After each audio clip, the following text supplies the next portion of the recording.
Hi everyone, and welcome back to GameMaker Cast. It's Mickey, and in our previous lesson for Skaterfall, we got the mechanics of our game working, where a player will move to the right, we have animations, and we also have a jump effect, where a player will just jump up and down, and our animations are running. What I want to do in this lesson is add an obstacle for our player to avoid. In the future we're going to have more obstacles, but we'll just start off with one. In sprites, we'll create a new group, and we'll just call it obstacles. We're just going to keep everything organized. We'll create a new sprite called SPR chair, and in here we want to import the sprite. We'll import the chair sprite, and we'll let GameMaker resize our sprite. The only thing I want to do is move the pivot point to the bottom center. This will just make it easier for spawning in the chairs. Alright, so now that we have our obstacle in there, let's create a new folder underneath objects, and we'll just call this obstacles. And we're going to create two different objects. The first object is going to be obj obstacle parent, and the second object will be obj chair. And we can actually just name this obstacle chair. Make sure on the chair we assign the sprite of chair itself, and then we want to say the parent is going to be our obstacle parent. Now what we want to do is we want to have this chair move to the left. So in our parent we'll have a create event, and we'll also have a step event. And we did something very similar to the parent for static objects. So we'll just copy in the horizontal speed in the create event. We'll leave it as 2. And we will also copy in the statements here, the moving of the object and the checking for this step, and we'll paste it in. Now the only thing I want to change is when our object reaches the left of the screen, meaning that our chair is all the way over here.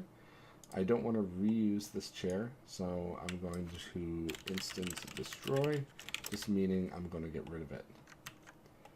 Alright, so everything's set up. If we check our chair, we can make sure that we have our instances there, or sorry, our inheritance. The only thing I want to do is create a spawner so that this item can be spawned in. So I'll create a group just in case we have multiple spawners, and I'll just call it spawner, and I'll just move it, let's just move it out of here if I can. Let's put it right there. Now in here, I'll create a new object called obj spawner obstacles. And I want to make sure that I put that in our room. Now I've already gone ahead and created an obstacles layer. So I will just drag it into our room here. And it doesn't have to be in the room. It's not going to show up in our game. Once I have it in the room, I'll go back to our spawner, and we're going to do a create event. And in the event we're going to make sure everything is randomized, and we are also going to create two variables for our timer. We could say timer min equals 2 and timer max equals 5. Now we want to have an alarm fire in between 2 and 5 seconds. So we can do this by saying the timer itself is going to be room speed times random range in between our timer min and timer max. Next, we need to actually set the alarm. So we can say alarm set 0, and let's set it to our timer. This means we're going to create an alarm 0, and at the very end we want to reset the alarm. And we can do that by just pasting the timer code here. So we're going to once again choose a random time to fire off the alarm, and then we're going to set the alarm itself. Now currently we only have one obstacle, which is the chair. So this is going to be pretty easy, but we could say a var obstacle equals obj obstacle.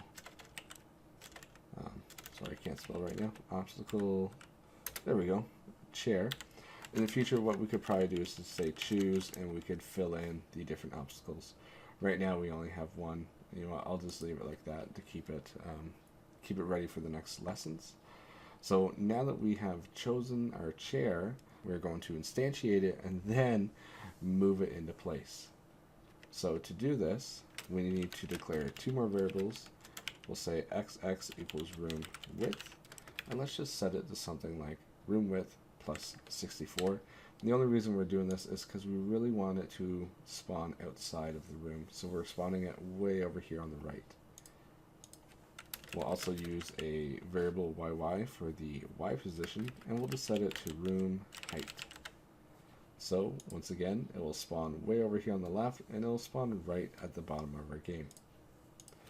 Now we could say var instance equals instance create layer, and we want to place our object at xx, yy, and we're going to place it on our obstacles layer, obstacles. And now the object that we want to instantiate is going to be obstacle. And now that we have this particular object, we can actually set its proper x and y coordinates. So we could say instance.x is equal to room width plus instance.sprite width. And also our instance.y is going to be room height. And what we're going to do is we're going to use an offset here. So right now in our room, if we open it up and we throw in a chair, right now our chair is going to be all the way down here, and that's just going to look silly. What we want it to do is just kind of be right about there, and I believe the offset for that is 8 pixels. Now to make this work with multiple objects, in our parent event, particularly the create, we'll have a variable for offset y, we'll set it to 0. In the chair itself, what we want to do is right click on create, and we want to inherit the event. So this means that the events that fire in the parent, which is the create, is going to run first, and then we can overwrite the offset y position to be 8 pixels. Now I know I'm always going to be moving things up, so I'm not going to put a negative sign in that. And once I spawn it, I could say the room height minus instance.offset y. Once that is done, we'll reset the timer and make a new chair. Alright, so everything's put into place. Let's hit run and see if we have any issues. Once the game loads up, within 2 to 5 seconds, we should see our first chair. And we do, and right away I can tell that our chair is not actually being moved up.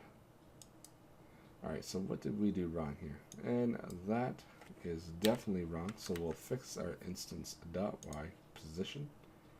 And we'll hit run again, and let's make sure that this is happening correctly.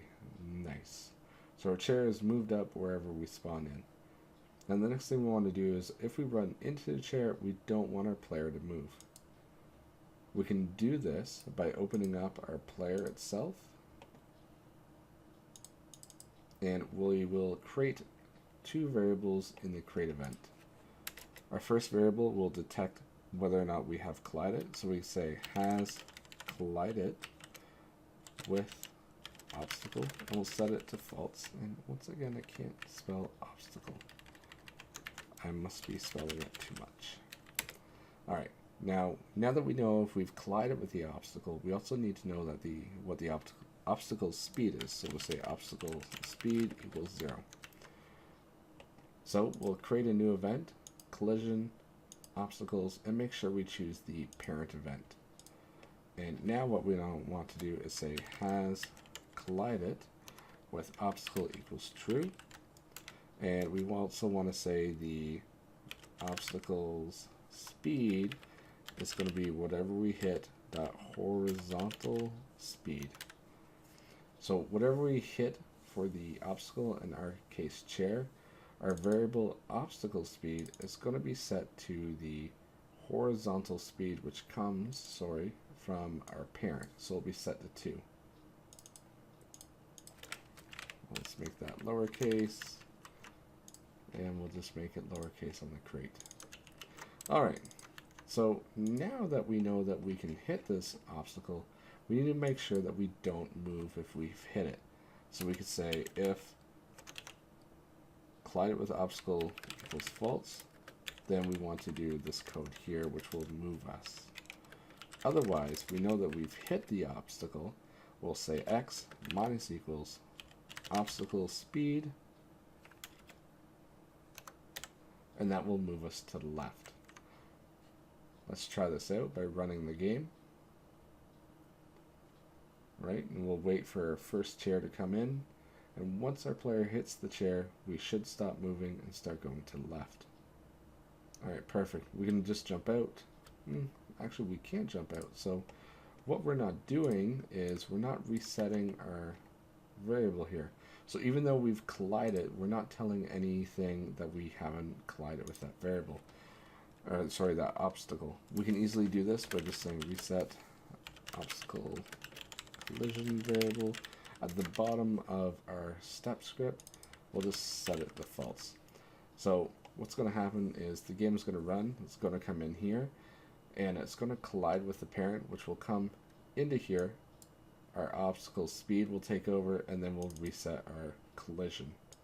So if we show this working, I'll hit play, let the game load. We'll get our chair to come in. We'll make sure that we collide with it, and then we should be able to jump over it after we collide with it here. Alright, so we can jump and carry on our way.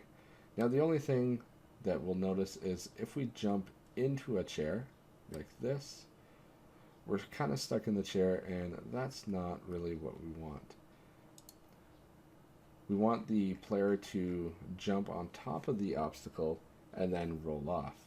So if we go up to the gravity portion here, we could say if underneath our player we have a solid object, or we have the obstacle parent,